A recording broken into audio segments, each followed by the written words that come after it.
Hi everyone, welcome back to my YouTube channel. On this beautiful tutorial, I'll be teaching you two ways how to get this your beaded fringe.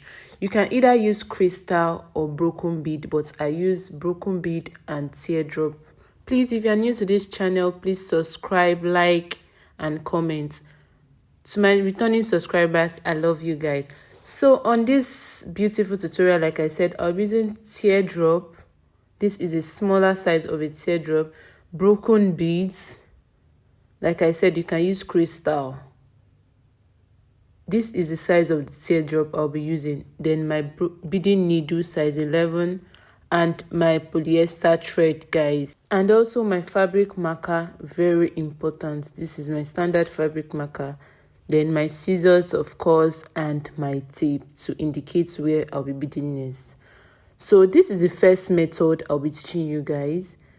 This particular one here, I'll have to knot my thread first very well. My thread has to be firm enough to be able to carry the weight of the fringe. So this is me knotting them and making sure it's firm enough. I'll knot it around about 3 times to be very firm, because we don't want our fringe falling off if our clients are putting out the outfit.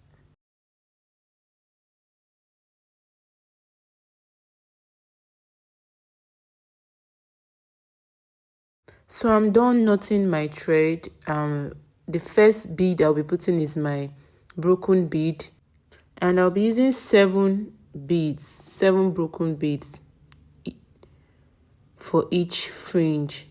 7 broken beads. Then my teardrop, that's my droplets, whichever one you use to know it. 7 broken beads. Then my droplets. My droplets will be beneath.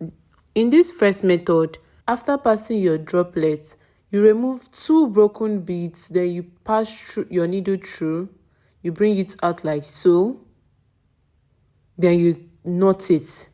This is the first method. Then you knot it. You knot it about 2 to 3 times, then use your glue to secure. For me, I don't really like this method. Based on, I will show you why I don't like this method, but I'm just giving you guys these 2 methods. So whichever one may work for you, then you can use it for yourself. But me personally, I don't like this method. So I've knotted it and I'll be cutting the thread off. As you can see, if you zoom in very well, you see that the thread is visible. That's why I don't like this method, because I love my beading work to be always neat. So by the time you do 1, 2, 3, you are almost done. You see that the thread will be popping up. That's popping out. So this is me trying to do the second one, so you guys to see before doing the second method. So I'm using half inch interval for this beading tutorial, beading fringe. So I'll knot my thread again beneath, because I don't want the outer layer to be rough, to be looking rough. So I have to knot my thread beneath. Don't knot your thread on where you want to bead. For this tutorial, for this fringe tutorial, don't knot, because I always say knot your thread where you want to bead.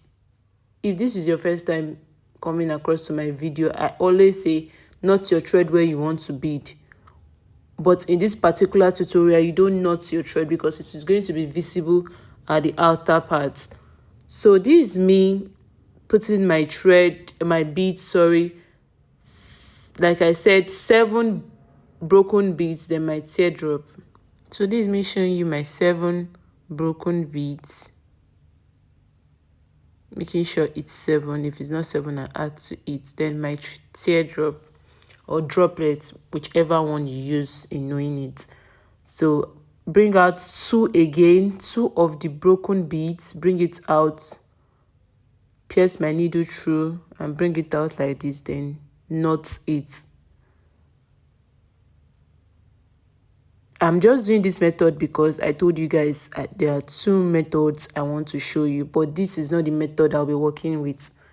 I really don't like this method, like I said, because of the thread showing, like the knot showing out.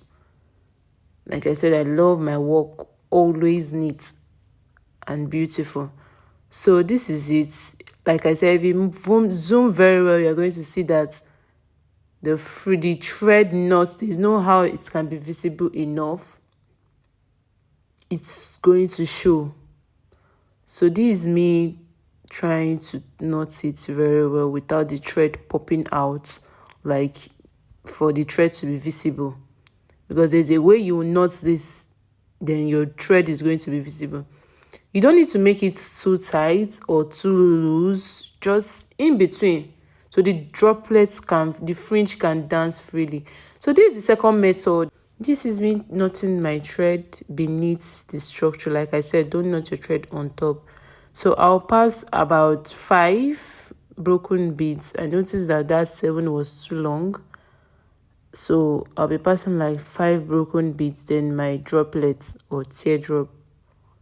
Then this one, I'll pass it, like I'll start it over again. I'll pass it at the top of my broken beads. You know, the first method we did sew the knots, but this one I'll pass it at the top of my broken bead, then chalk where I want my next beading to fringe to start from, then bring out my needle back. Please just watch patiently and see what I'm saying. So this is me, I pass it through. This is the easiest and fastest method for me, and this is what works for me very well. This is me passing the next one. Like I said, I'm using half inch interval.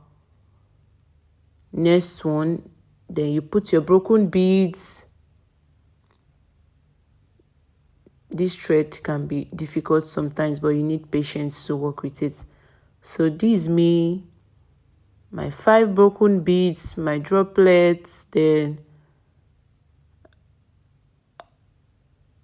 I pierce it again through the 5, bring it out, pierce the cloth again. That's just a very fast method. I have an online class going on. Just in case you're interested, please indicate in the comment section for me to give you the details to the group. This is a well-detailed, beginner-friendly class, step-by-step beading tutorial on how you need to start your beading journey. If you've watched to this extent, please indicate in this comment section to tell me which method you'll be working with for your client's clothes, either method 1 or method 2. So this is me trying so hard because the structure are 2-step structures, so I have to bead the both steps. So this is me passing my broken beads, my droplets, and making sure that I forgot to put my droplets. So this is me putting my droplets and making sure that my 5 broken beads is my 5 broken beads. Then bringing it out, piercing it through for the next one. So at this stage, don't ask me why I'm not using my tape to measure, because I'm using my eye to eyeball it to get my ½ inch. So this is me making sure I'm doing the second part. Like I said, the structure are 2 different structures. So I'm just making sure that I'm beading the both of them because this was last minute work. So this is me making sure my beads are in place, beading them to perfection, bringing it out, beading. This is the easiest way. Trust me, guys, this is the easiest method to bead on fringe. I know you'll be having this question, what if we are beading a longer fringe? If you are beading on a longer fringe, this method will be difficult, yes. But for a shorter fringe, I think this is the best method to bead with. If you are beading a longer fringe, the best advice I'll give you to get that neat work is for you to use an invisible thread to bead. So this is me almost done with it. This is the back part. I'm trying to bead it up, fill it up. If you have watched this extent, thank you guys. I really appreciate you for your love and your support on my channel. I'll see you guys in the next tutorial. This is all for this particular video. Bye. See you guys in my next tutorial. Thank you. Like I said, I have an online class going on.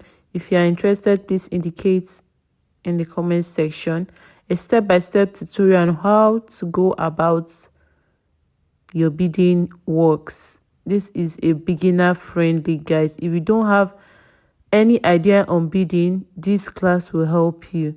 So see you guys in my next tutorial. Bye for now.